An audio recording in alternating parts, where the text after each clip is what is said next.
A massive F1 scandal has exploded again, right in the heart of the Las Vegas Grand Prix.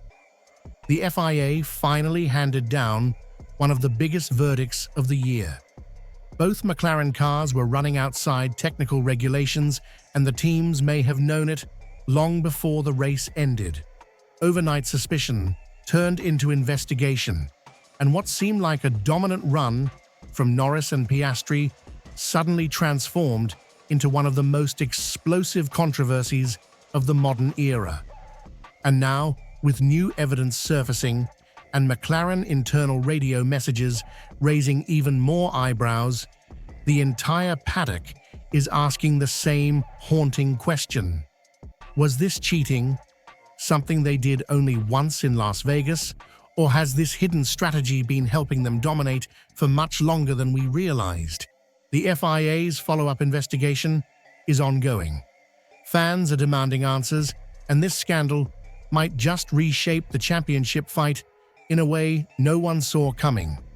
Before we dive into this shocking unraveling of events, make sure you subscribe, because this is one video you absolutely cannot afford to miss.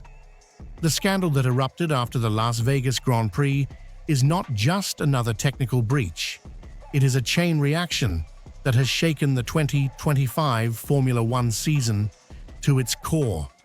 What began as a routine post-race inspection ended with the FIA uncovering excessive plank wear on both McLarens, instantly disqualifying Lando Norris and Oscar Piastri. But the real shock came when reports indicated McLaren officials may have known something was wrong long before the stewards even called them in. And from that single revelation, an entire web of hidden clues, strange radio messages, and suspicious performance patterns began to unravel. Let's start from the fundamentals. The plank, a simple wooden board running under the car, is one of the most tightly monitored components in Formula One. Its purpose is to prevent teams from running their cars too low to the ground, which would generate more downforce and give a massive performance advantage. The rule is clear: more than 1 millimeter of extra wear, and it's an automatic disqualification. No argument, no exception. According to the FIA's measurements in Las Vegas, Norris exceeded the limit by 1.12 millimeters, while Piastri breached it by 0.126 millimeters. Both figures are undeniable violations. But the striking part is that 8 other cars in the top 10, including teams battling the exact same bumps on the Vegas streets, had no such issue. On paper, McLaren insisted this was caused by unexpected porpoising paired with limited practice data due to wet sessions and yellow flags. Team principal Andrea Stella claimed they were blindsided by severe bouncing during the race that wasn't present during practice. But this explanation immediately raised questions. If the issue only appeared during the race, how did both cars end up showing near-identical symptoms? And why did the team behave in a way that suggests they were managing a known problem? Because this is where the radio messages begin to tell a very different story. Throughout the race, both Norris and Piastri received repeated instructions to lift and coast at very specific corners, turns 5, 11, and 17. At first glance, it resembled standard fuel-saving protocol. Vegas is a long, high-energy circuit, and fuel management isn't unusual.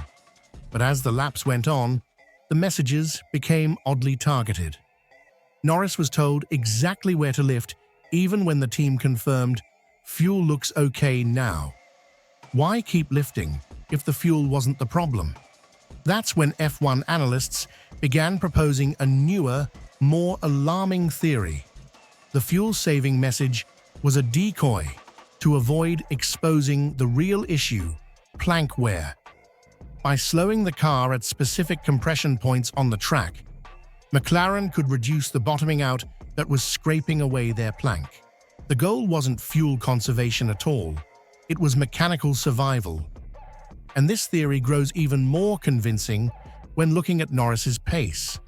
On lap 45, he sat just 5.5 seconds behind Max Verstappen. By the time he crossed the finish line 5 laps later, he was over 20 seconds adrift, a dramatic collapse with no reported mechanical issue or strategic misstep. This wasn't performance degradation. This was damage control. Even Red Bull noticed the bizarre radio patterns. When McLaren told Norris, "Let's go get Max but continue with lifts in 17, 5 and 11, Verstappen was immediately warned mid-lap. His engineer said, "Lando has been told to come and get you. He is saving in turns 17, 5 and 11. The information made no sense if fuel wasn't the problem, but it makes perfect sense if McLaren was desperately trying to limit further plank wear without alerting rival teams listening in. But perhaps the most suspicious detail of all is what wasn't said on the radio. At no point, not even once, did McLaren tell Norris or Piastri that they suspected a plank issue.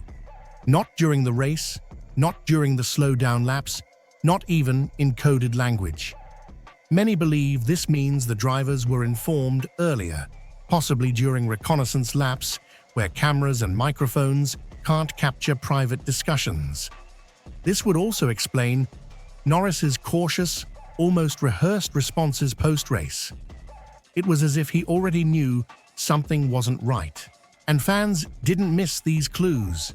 Social media exploded with theories accusing McLaren of running their car too low throughout the season, only getting caught now because the Vegas street surface is uniquely punishing. Some believe the team intentionally disguised the problem with fuel messages. Others argue the team panicked mid-race when the plank wear became too severe to hide. Piastri's and Norris's interviews did little to calm suspicion. Both expressed frustration and disappointment, but neither firmly denied the possibility that the team had misjudged their setup. Even more telling, Piastri acknowledged that they were always looking at where we can gain performance, a phrase many interpreted as a hint toward aggressive ride height strategies, and the consequences are devastating. Before the disqualification, Norris seemed ready to all but seal his first world championship. After Las Vegas, the standings detonated. Norris 390, Piastri 366, Verstappen 366. The two challengers are now tied, 24 points behind the Briton, with 2 rounds and 58 points remaining.